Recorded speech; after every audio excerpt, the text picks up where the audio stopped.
The Big Three. The most widely known and used instructional design models are the Addy model, the Dick and Carey model, and the Kemp model. But how well do these traditional models of instruction follow the IPSE guidelines or other recommendations for online instruction design? Do they accommodate the online learner? Are there newer and better models that have been developed for online learning? Following are the three most widely known and used instructional design models. The Addy model is a common tool for instructional designers. This generic five-phase approach has been adapted and refined by many other designers. Although there are many variations, the model has five basic phases that feed from one step to the next. Analysis. Identify a learning problem. Conduct needs analysis or collect pretest data from students. Identify learning needs, characteristics, and issues. State goals. Consider possible learning environments, including constraints and delivery options. Create a plan, including task, timeline, and deliverables. Design. Identify learning objectives. Develop a plan, including visuals, storyboards, prototypes. Evaluate learning spaces and resources. Develop.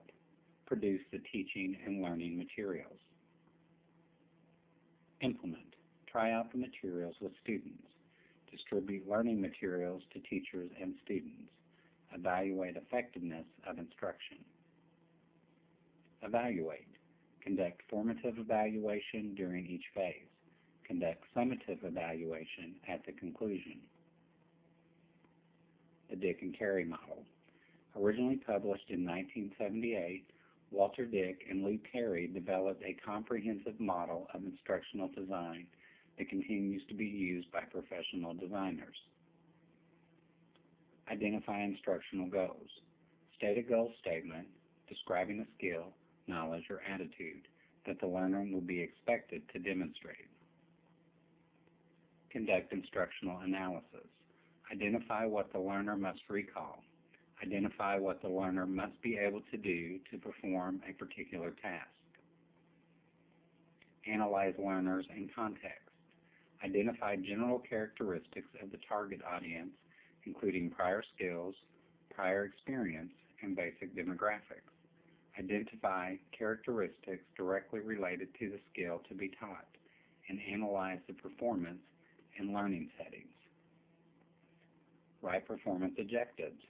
Write objectives consisting of a description of the behavior, the condition, and criteria. Develop assessment instruments. Identify the purpose of entry behavior testing, pre-testing, post-testing, and practice. Develop instructional strategy. Develop pre-instructional activities, content presentation, learner participation, and assessment. Develop and select instructional materials. Design and conduct formative evaluation of instruction. Identify areas of the instructional materials that are in need of improvement. Revise instruction. Revise materials and conduct additional formative evaluation as needed. Design and conduct summative evaluation. Kemp's model. Gerald Kemp created an instructional design model that was later enhanced by Ross and Kemp.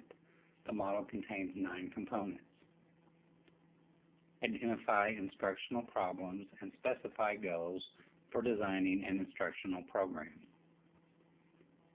Examine learner characteristics that should receive attention during planning. Identify subject content and analyze task components related to stated goals and purposes. State instructional objectives for the learner. Sequence content within each instructional unit for logical learning. Design instructional strategies so that each learner can master the objectives. Plan the instructional message and delivery. Develop evaluation instruments to assess objectives. Select resources to support instruction and learning activities. These are just 3 of the most widely known and used instructional design models. Do they accommodate the online learner?